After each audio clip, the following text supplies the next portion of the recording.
The Nuclear Regulatory Commission was subjected to a string of Freedom of Information requests in the days following the crippling of the nuclear facility in Fukushima, Japan.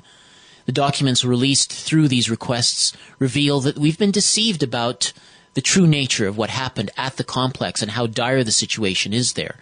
Moreover, these official documents, which encompass email trails and transcripts of phone conversations among head officials, directly contradict the official story, including what we were told about current goings-on at the plant. Musician and citizen journalist Tony Muga, who goes by the pseudonym Hatrick Penry, is largely responsible for bringing this documentation to the attention of the wider public.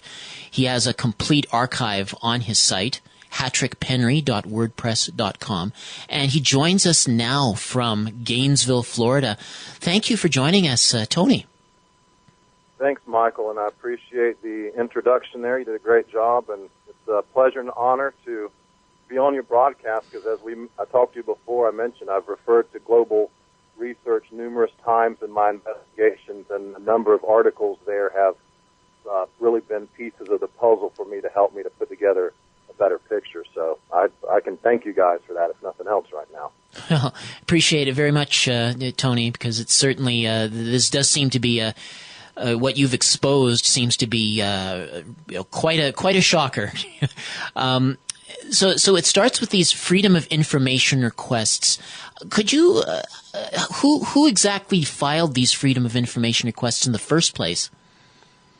Well, initially there were a couple of groups that I'm aware of that filed for the documents, and Friends of the Earth was one group. The other group was the Associated Press. Now, there may have been other people in between, but I'm not aware of any other specifics. But between those two, and especially the Associated Press, I'm told, is sent off for about 90% of the requests. So if you go to the NRC website and you log in and you look, the vast majority of those, according to what my research indicates, are being filed by someone at the Associated Press. I'm not familiar with who, but that would be kind of who some of these environmental groups initiated and filed initially right after the event happened. By late June, early July, documents were beginning to collect into that online pool on the NRC database.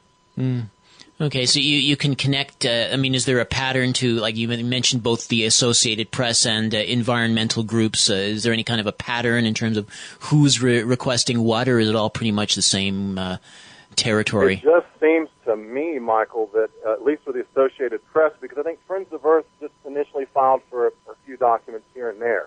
AP's been consistently filing for them, and it just seems, if I were to make a guess, I think they're just making a wide sweeping grab and trying to acquire as much of a range of information as possible. I can't specifically look and say, oh, they're trying to get this kind of telephone transcript or this specific date or so on and so forth. So I think it's just a wide range grab to get all the transcripts and telephone conversations, emails, all that kind of information and get it into a body on the NRC website where you or I or anyone can go in there and research and get into it.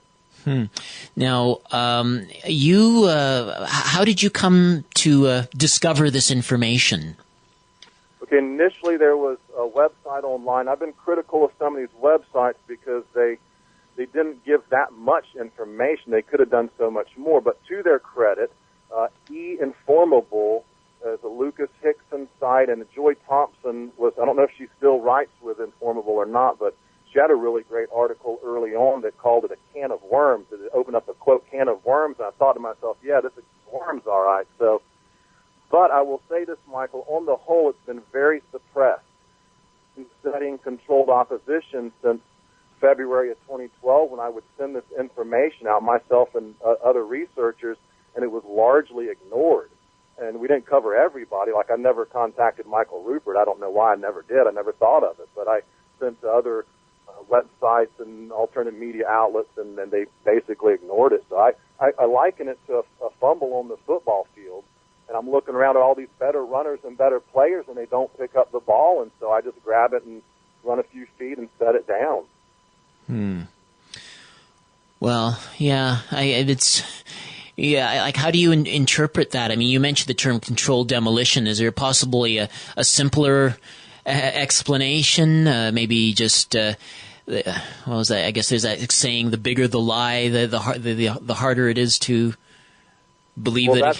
That's true, and they have a very well put together fault scenario and the fault accountability of what the damage, what happened there. In this book I'm writing now, I'm going to explain and go into greater detail. Yes, there's a cover-up to protect our nuclear industry. But if you want to look at that tsunami drill and go into the conspiracy theory area, I believe there's other reasons as well. I'm going to flesh that out in this book I'm working on now. So I'm tend to write now just, until I've done more research and done some more. So far, my hypothesis is held watertight, but until I'm really confident with it and I finish this thing I'm writing right now, I just kind of want to hold off on that. So like I say with Rupert, I told him we can all agree that there was some damage there. We know it was pretty catastrophic, and just judging from the amounts of damage and the effects of what that are going to be, I think in an open forum and discussion, most informed Americans would agree with us that as soon as we can, we need to start looking into some means of decommissioning plants and providing some alternative means of power. Maybe even Americans saying to themselves, we might need to adjust our lifestyles a little bit and maybe not use so much power. Yeah. Now, what with the documentation that was disclosed, it includes email trails, but also includes transcripts of phone conversations. Is this like among head officials?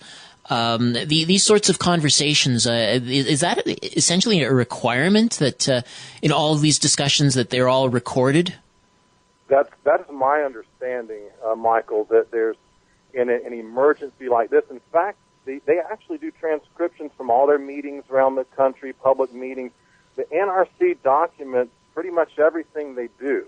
And there's an emergency or some kind of event, the recorders are on, they're keeping everything. But the thing is, my understanding is you won't ever even hear that unless someone files for the transcripts and the phone conversations. Yes, they record it, but unless somebody out here on the outside world requests it, they just hold on to it and, might not get to see anything at all if they're not requesting it. So Freedom of Information Act, I tell you, it's one of the most beautiful things this country has going for it. Yeah, it's like certainly. I mean, even in dealing with police officers, I mean they'll basically be able to get away with things by not. As long as you don't know your rights, they're not sort of obliged to tell you, and they can capitalize on that. So it sounds like the same kind of principle. Very similar, exactly. Good example. Okay. Now, let's talk about some of these main disclosures. I know one of them has to do with the spent fuel pool number 4. Now, just to define our terms, I mean, what exactly are we talking about when we talk about a spent fuel pool?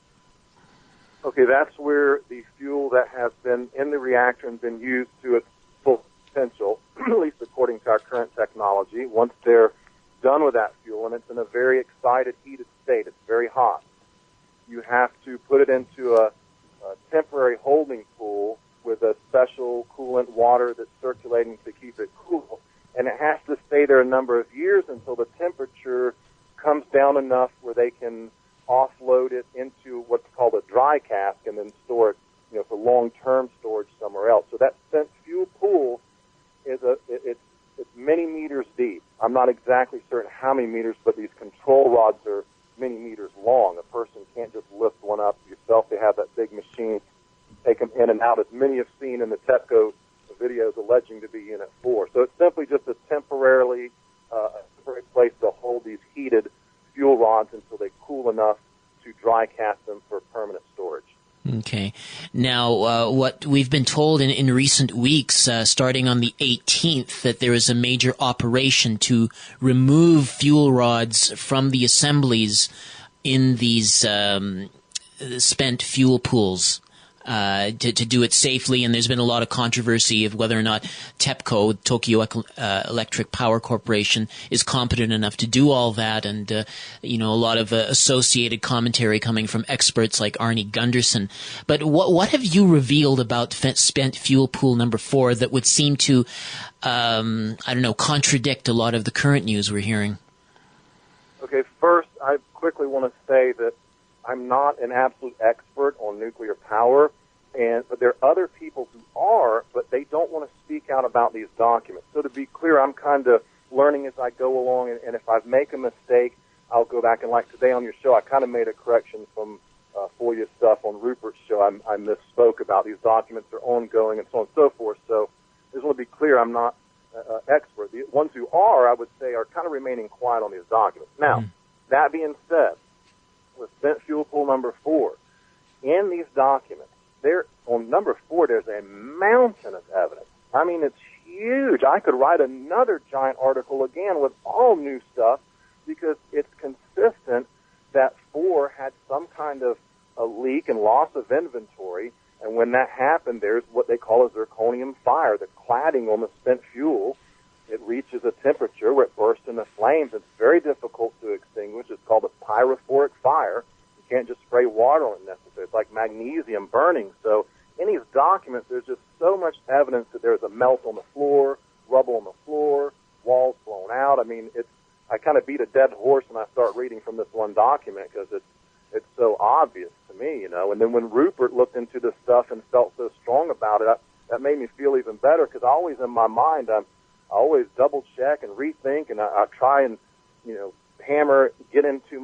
debunk my own stuff if I can. And so far this is pretty watertight. If you look at the TEPCO footage, there's nothing conclusive that doesn't say it's not stock footage or they're shooting it down at Diani. And TEPCO's notoriously inaccurate with their information, I'll put it that way. So just a wealth of information in there that walls blown out, loss of inventory, zirc fire. The IAEA admitted to a 9-hour fire in the spent fuel pool. So compare that to what everybody else is saying, and somewhere along the line there's a massive schism between on the one hand, that the spent fuel pool is they're going to unload the fuel. On the other hand, there's probably not any fuel left. One of the two is wrong. Yeah. So, well, you're talking about, and I appreciate that clarification, but you are pointing to documentation, which is the official. This is the Freedom of Information Act. This is anyone can go online, look at the documentation. On my book, I link on my multiple smaller articles and all my videos. I have plenty of links and everywhere. And like Michael Rupert said to a detractor who was accusing me of putting up fake emails and stuff, if anyone were to do that, that is a major federal offense that they will definitely throw your butt in jail, your door will be kicked in, and you're gone. So it's all drawn from the NRC, Freedom of Information Act. And might I say, the information in there is so damning, and nobody needs to make anything up. Just what's already there paints an incredible picture of this grandiose, orchestrated cover-up, whatever their reasons are for doing it. And I'm working on that in my new book, is to try to give more reasons as to what's going on the global chessboard that's unfolding here. Talking about the global, what about the effects in terms of the radiation that was released, the plume, all that's gone up over Japan and towards North America? Is there anything revelatory there that needs to be brought to the public's attention in terms of what was known at the time? Well, immediately following the accident, if you read those documents, just on their own testimony alone, that they were aware there were some massive releases. I mean, they pretty much knew it was what they call a worst-case scenario. That means there's no water, no electricity, no coolant for days and days on end. I found a piece in there by Chuck Cass, who was the lead in the response team in Japan from the NRC, and he's been consistent all along that how severe the damage was early on. So even without the FOIA documents, if you study Chernobyl and read the cost and consequences study, I linked to this on my blog and website. If you read the one really legitimate study, you know that you just don't get out of one of these accidents without there being some kind of effect as far as mortality rate, heart problems, mutation, genetic defects, leukemia, that kind of thing. if I take that and I just, in my mind, think about how Fukushima is playing out and the releases from all these source terms, what they call it, each reactor or spent fuel pool that would produce radiation, it's absolutely ridiculous to assert that there would be no effect over here. Like I say, there's been a number of studies now. You can look at the Sherman-Mangano mortality index study that's been revised and updated. There's the online activist Bobby One, who has a very excellent, very well-researched mortality index study as well. And then you have recently the thyroid study that I believe Busby, Sherman, and Mangano participated in as well. And if you look close, you can hear about cancer clusters and starfish dying and all this. I mean, it's right in our face, but I think denial is some kind of coping mechanism for a lot of people, Michael, and they're just trying to cope right now. I'm not saying it's an extinction level event. I'm not going that far because I don't know. I think a lot of people are in denial about the ongoing effects. They're kind of obvious to me. And keep in mind, let me finish here, that in the studies from Chernobyl, it's always like 5 years plus down the road that the latent cancers and effects really kick in. So we're just on the border, on the cusp of really feeling some of the effects from this catastrophe. Now, as you mentioned, it's a requirement that in an emergency situation that all of the communications are documented. And that leads me to believe that, I mean, if there is like a cover-up going on, that you're really kind of having to read between the lines, because I would imagine that people who know that they're being recorded would be kind of guarded in the way they convey their information. Is that, I mean, even though there's a lot that's come out already, I mean, you having any sense of sort of deeper things that are not being said that you're having to kind of piece together? Okay, well, there's redaction. For instance, there was a page that said spent fuel pool number 4 boil off calculation, and then you had 20 pages that were blank. Total redaction. So no, I didn't get to see that, but when I combine that with everything else on unit number 4, I'm like, yeah, it's a lot worse than what they're letting on. And you make a great point.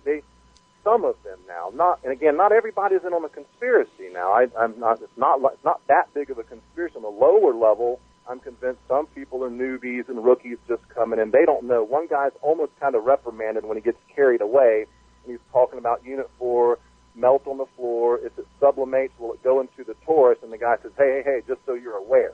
He doesn't say, shut up, we're being recorded, although in one part I got, the guy says, hey, we're on a recorded line.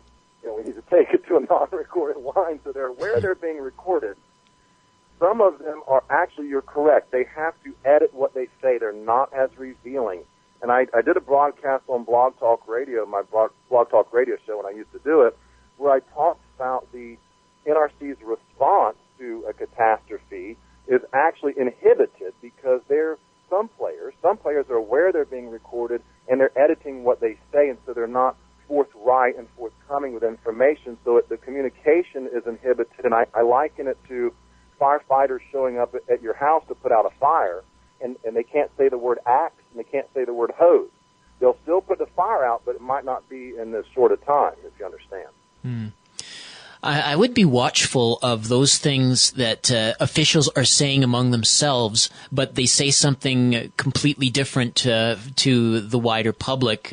I mean, obviously, you have that blatant example with the spent fuel pool 4, but I mean, I think you also mentioned the whole issue of potassium iodide, and how they seem to stress it more when they speak among themselves than when they speak to the wider public. Have you come across several other examples like that? Or?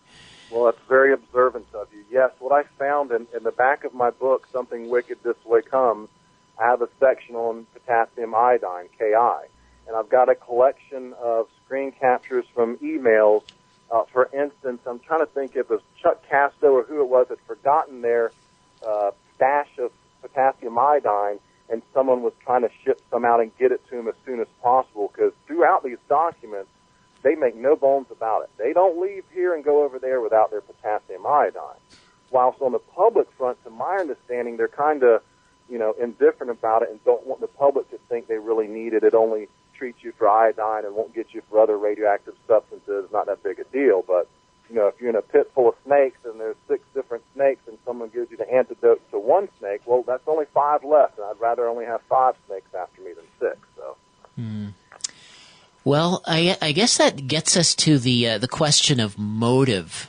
Just to try to clarify, what in terms of what your the exhaustive thousands of hours of research you've done into this, do you have you come to any conclusions about who is benefiting from covering up this information? Is it about basically straight, protecting people's asses? Are they concerned that there could be a national panic and everybody's going to want to move from the west coast of North America? Is there, profits at stake? What's the ultimate motive here to this whole scheme?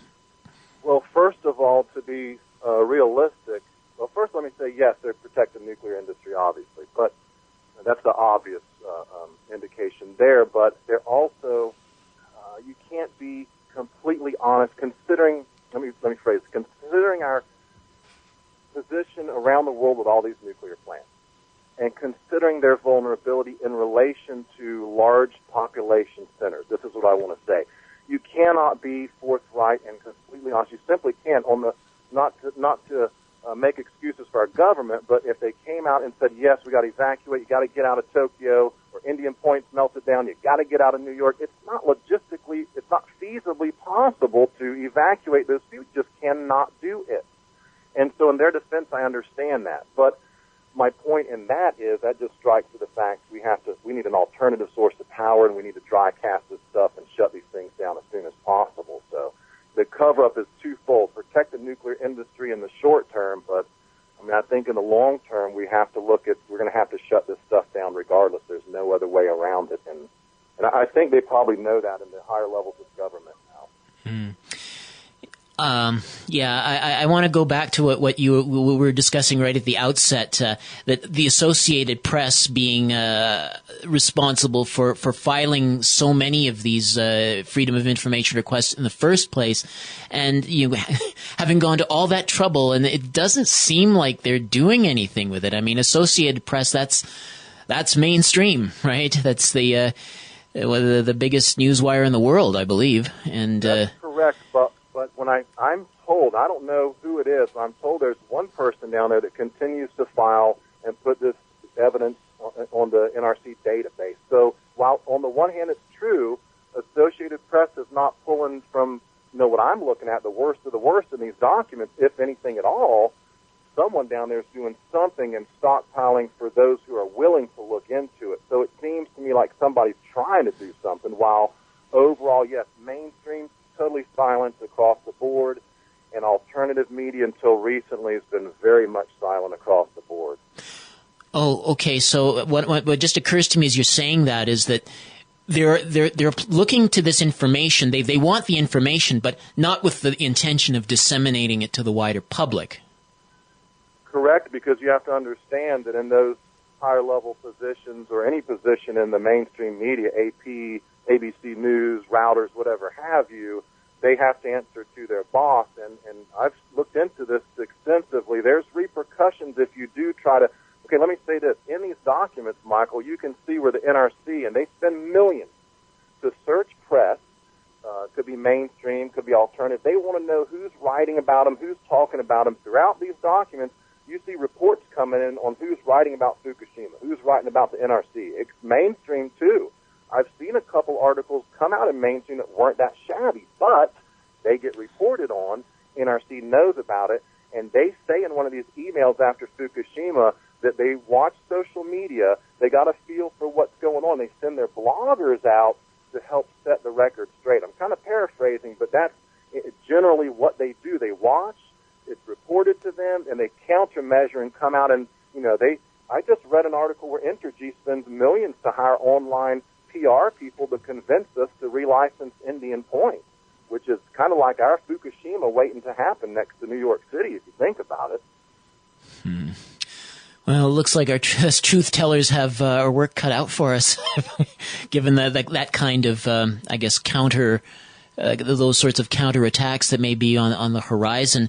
So what about briefly? I mean, you've already made some forays into getting this. You've been at it for months, and you have the internet as the ally. You talk as an ally. You talk to Mike Rupert and Blog Talk Radio.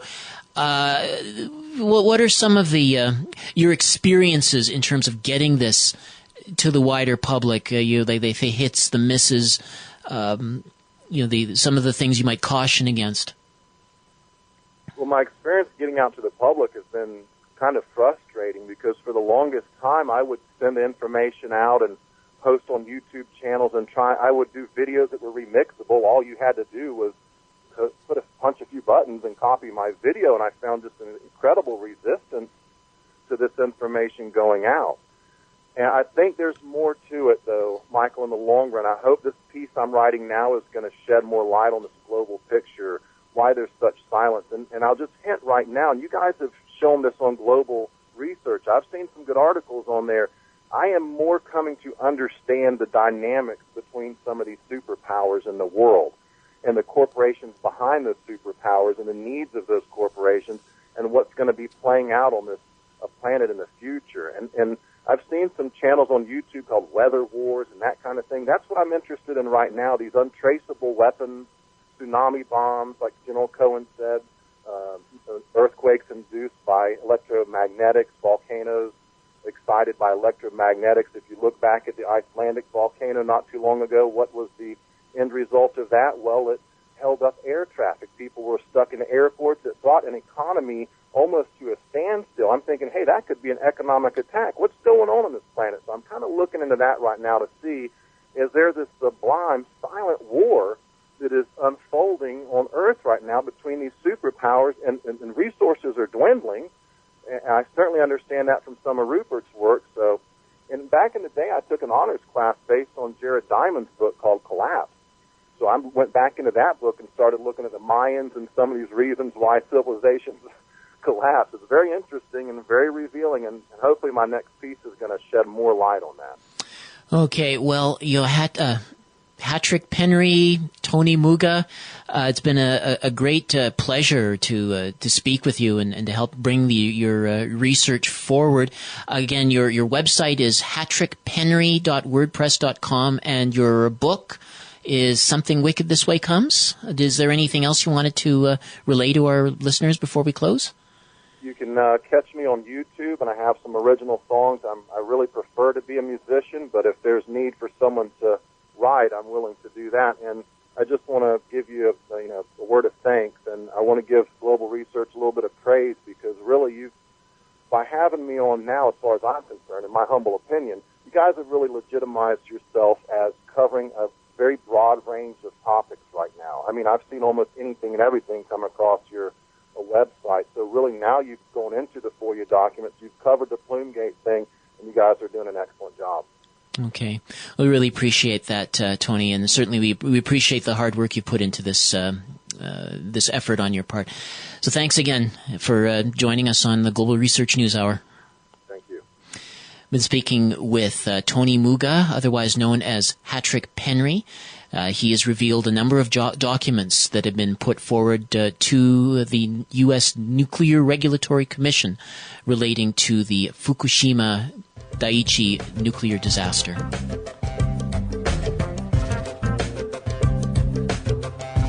And that marks the end of our show for this week. We would like to welcome our newest partner, Port Perry Radio in Port Perry, Ontario, which airs the Global Research News Hour Thursdays at 1 p.m.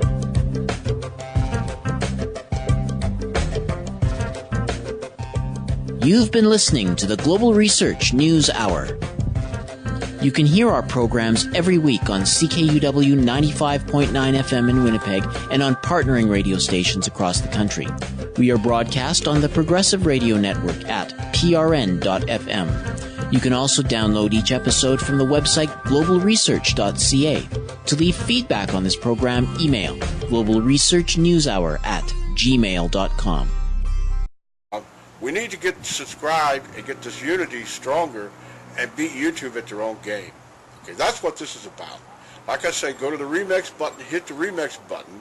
That way you'll have this video and keep up with this. Otherwise, YouTube's just going to control us, guys, and it's really bad.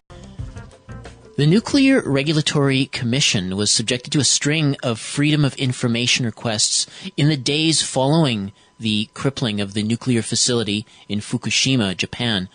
The documents released through these requests reveal that we've been deceived about the true nature of what happened at the complex and how dire the situation is there.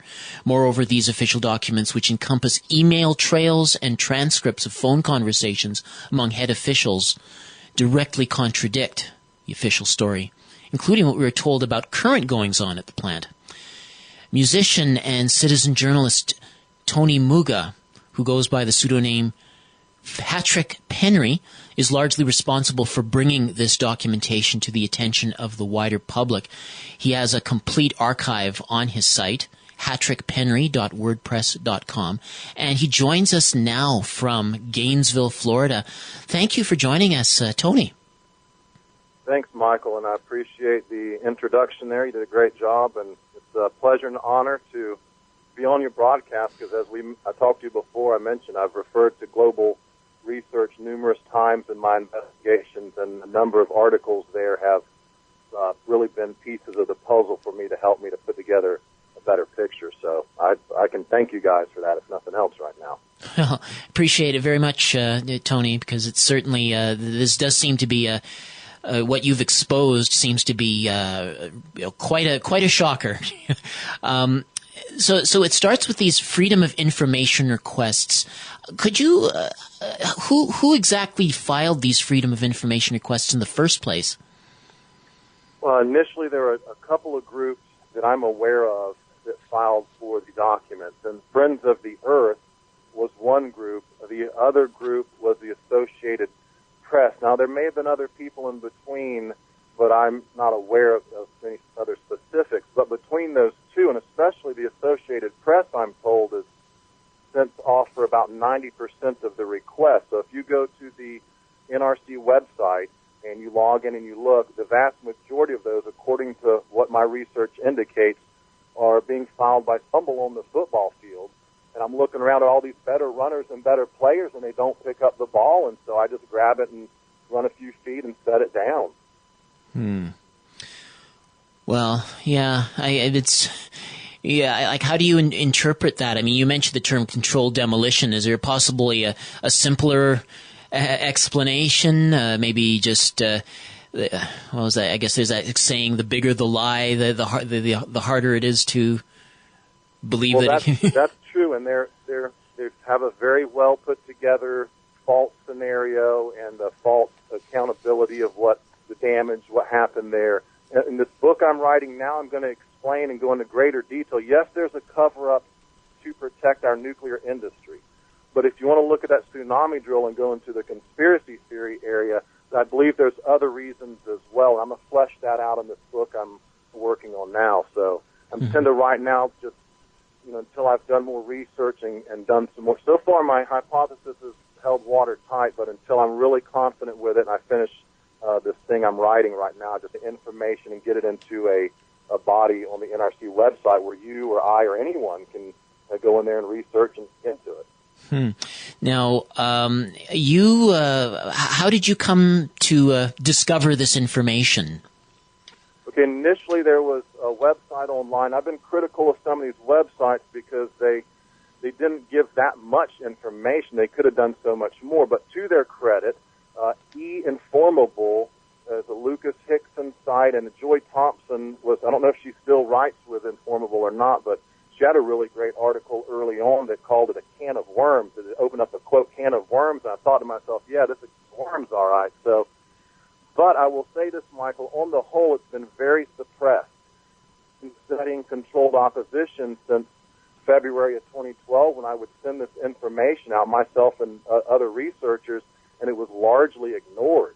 And we didn't cover everybody. Like, I never contacted Michael Rupert. I don't know why I never did. I never thought of it. But I sent to other websites and alternative media outlets, and they basically ignored it. So I liken it to someone at the Associated Press. I'm not familiar with who, but that would be kind of who some of these environmental groups initiated and filed initially right after the event happened. By late June, early July, documents were beginning to collect into that online pool on the NRC database. Mm. Okay, so you can connect, is there a pattern to, like you mentioned, both the Associated Press and environmental groups? Is there any kind of a pattern in terms of who's requesting what, or is it all pretty much the same territory? It just seems to me, Michael, that at least with the Associated Press, because I think Friends of Earth just initially filed for a few documents here and there. AP's been consistently filing for them, and it just seems, if I were to make a guess, I think they're just making a wide sweeping grab and trying to acquire as much of a range of information as possible. I can't specifically look and say, oh, they're trying to get this kind of telephone transcript or this specific date or so on and so forth. So I think it's just a wide range grab to get all the transcripts and telephone conversations, emails, all that kind of